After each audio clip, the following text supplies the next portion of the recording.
Atelier de décor Mercier vous invite, en compagnie de la designer d'intérieur Valérie Mercier. Atelier de décor Mercier vous invite. On rejoint Valérie Mercier, designer d'intérieur. Bonjour. Bonjour Marie-Ève. Valérie, il y a quelque chose qui me dit qu'on parle de plancher. Oui, on parle un petit peu de plancher aujourd'hui. Quel type de plancher? On va parler de plancher flottant et le plancher de vinyle, qui est aussi souvent flottant.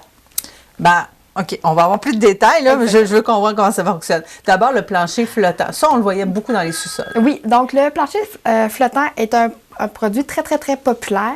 Il a perdu un petit peu de popularité au cours des dernières années pour faire place au vinyle, mais là, je vous explique les différences. Oui. Le plancher de vinyle, au fond, pas de vinyle, le plancher flottant, c'est un HDF, donc une composition de HDF. Donc, c'est comme une moulure qu'on a partout à la maison, mais pressé à plus haute densité. D'accord. Ensuite, on a une photo, puis le laminé qui va être dessus. Fait que c'est pour ça qu'on va souvent appeler le plancher de flottant un plancher de laminé aussi. Ah, bon, on vient de comprendre pourquoi. C'est bon. Quand on parle de qualité de flottant, on va parler de l'épaisseur. Donc, on a un 8, un 10, un 12. Souvent, on va y aller avec plus un 12 mm à cause de l'épaisseur. Mais aujourd'hui, il y a quand même des qualités de HDF qui va différer, que ce soit un 8, un 10 ou un 12. Il faut vraiment faire attention quand on choisit notre plancher. Peux-tu m'expliquer la différence? Ça va être la compression. C'est vraiment la compression à ce niveau-là. Qui va différer souvent le niveau. Des fois, on pourrait prendre comme quand on écrase quelque chose. Ça peut, plus qu'on presse, même si c'est un 8, des fois, il peut être de meilleure qualité versus un 12 parce qu'on va juste l'avoir pressé un petit peu plus. OK, parfait. Au niveau de la qualité sur le dessus, on va parler du AC3, AC4, AC5. Le AC3, c'est pour un résidentiel. D'accord. AC4, je pourrais le mettre dans une cuisine. OK, donc un résidentiel qui bouge un petit peu plus. Exactement. Et pour le AC5, on pourrait y aller dans un commercial où que ça bouge un petit peu plus. C'est sûr que je ne le mettrais peut-être pas nécessairement dans un restaurant qui marche beaucoup, mais ça peut quand même faire dans des bureaux, des choses comme ça. Ah, d'accord. C'est bon. Aussi, une autre caractéristique qui va faire différencier le prix, ça va être le fini sur le dessus. Donc, quand on a parlé, on parle des fois de bois dans le veinage synchronisé. Donc, quand on a un petit veinage qui va suivre, le relief qui va suivre le motif du bois. Donc, ça peut emmener aussi un petit plus à notre plancher flottant.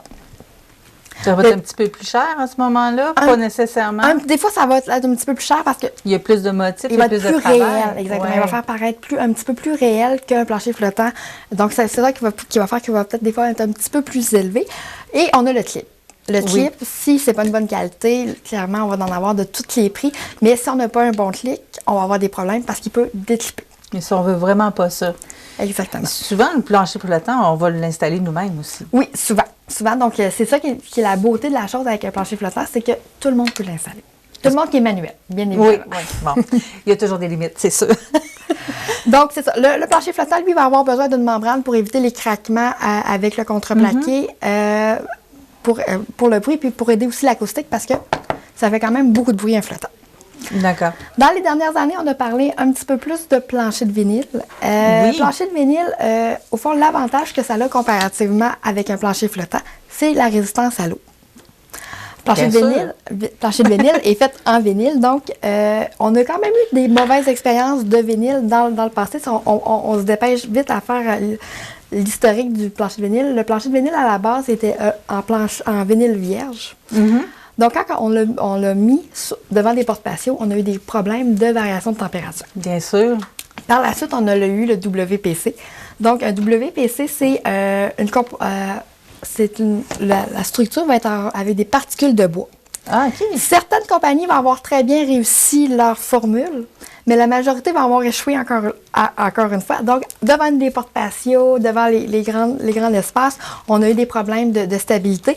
Donc, c'est pour ça que présentement, on parle beaucoup de SPC, donc des particules de pierre à l'intérieur de la planchette de vinyle. OK, c'est ce qu'on voit ici. Celle-là, ça va être un WPC parce que la compagnie Torlaise ont excellé dans leurs produits. Donc, eux ont conservé cette technologie-là. Mais sinon, on va avoir le SPC, donc une particule de pierre pour avoir une meilleure stabilité devant les portes patio, donc variation de température, puis dans des grands espaces. Mais là, Valérie, si on regarde celui-là par rapport au plancher qu'on a à côté, qui est un plancher flottant, C'est très ressemblant. Ça là. se ressemble beaucoup. C'est justement pourquoi il faut faire attention quand on fait notre choix de plancher. C'est sûr que souvent, le plancher flottant peut être moins dispendieux que le plancher de vinyle.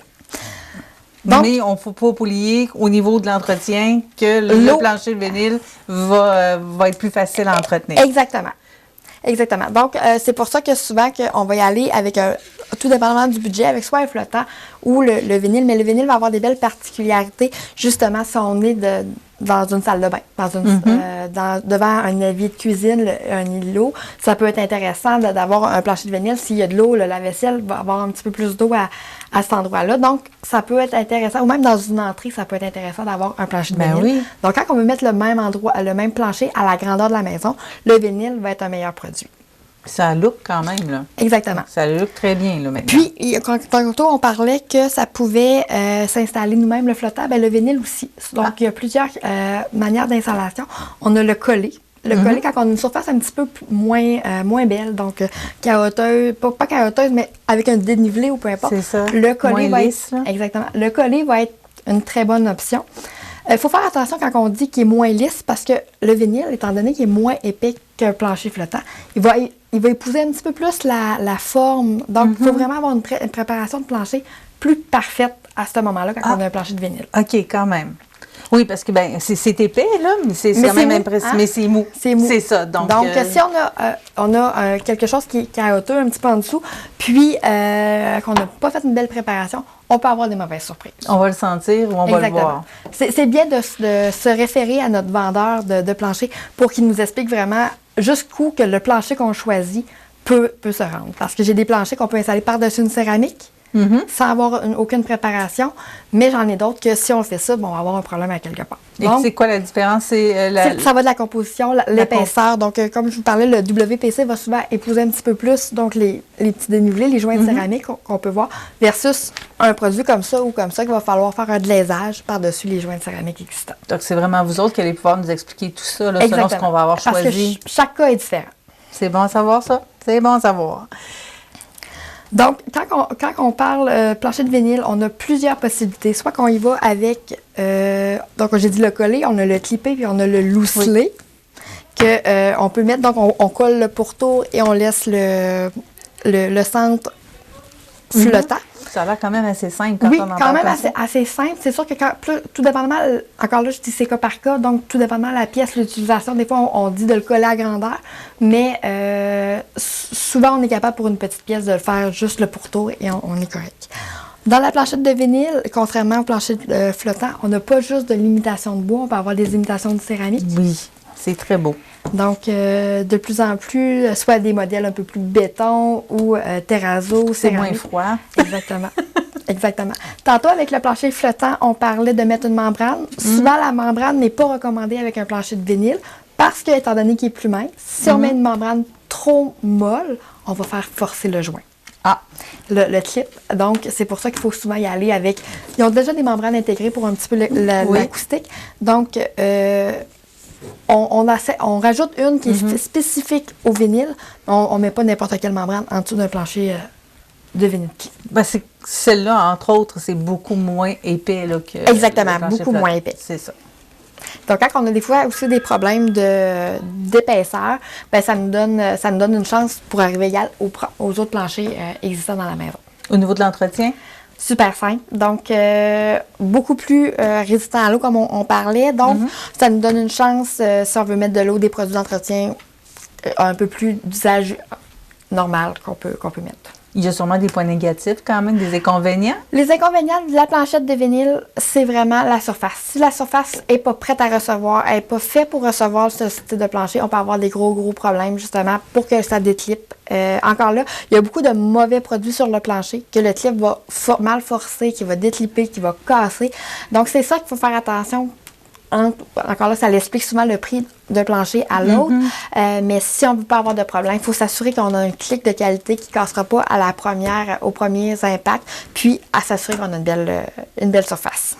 Évidemment, tous les détails et toutes les informations pour être sûr de ne pas rater votre coup, vous allez les avoir avec l'équipe d'Atelier Décor Mercier. Merci Valérie. Merci beaucoup.